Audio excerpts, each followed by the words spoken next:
Monsieur Rémillard, on est ici aujourd'hui au Cégep de Thetford pour une conférence de presse. Je voudrais savoir quelle est la nouvelle qu'on annonce. En fait, l'an passé, à la même période, on se réunissait pour lancer le Gala Zénith. C'était la première édition à ce moment-là du Gala Zénith. Donc, on renouvelle cette année avec la deuxième année au niveau de la présentation du Gala Zénith, qui sera présenté le 20 mai prochain, ici même, au Collège de la région de l'Amiante. Essentiellement, le but de l'événement, c'est de reconnaître les bons coups de nos entreprises, de reconnaître également la qualité au niveau de la gestion de nos différentes organisations.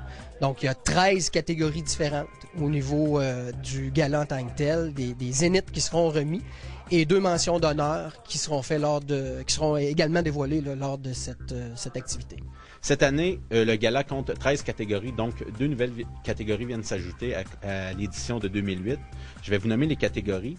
On a la catégorie commerce de détail, entreprise agricole, entreprise d'économie sociale, entreprise de service à la personne, entreprise de service aux entreprises, entreprise exportatrice, entreprise innovante.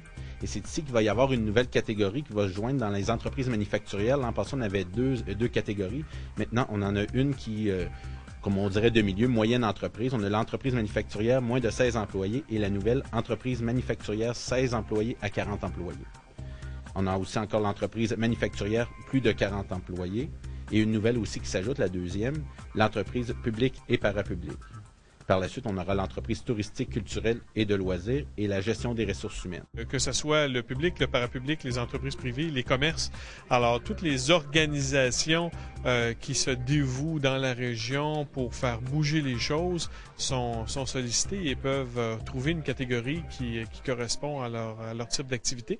Et on les invite à considérer, à aller sur le site, à aller jeter un coup d'œil et à voir dans quelle mesure ils ne pourraient pas réussir à se placer comme candidat pour le Gala Zénith. Et puis, ça va nous faire plaisir de leur offrir une possibilité d'être là au gala pour la soirée du 20 mai. Et quelles seraient les raisons pour les entreprises de soumettre leur candidature dans l'une ou l'autre des catégories du Gala Zénith? Je pense que le plus important, c'est que, comme disait M. Dornier, on en parle souvent des bons coups, mais ça reste un peu vague.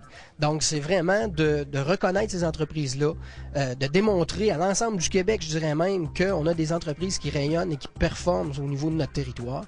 Puis, ça a l'effet aussi d'être entraînant et mobilisateur pour notre région, de voir qu'il y a un paquet d'entreprises qui ont fait des choses au cours de la dernière année, qui ont performé.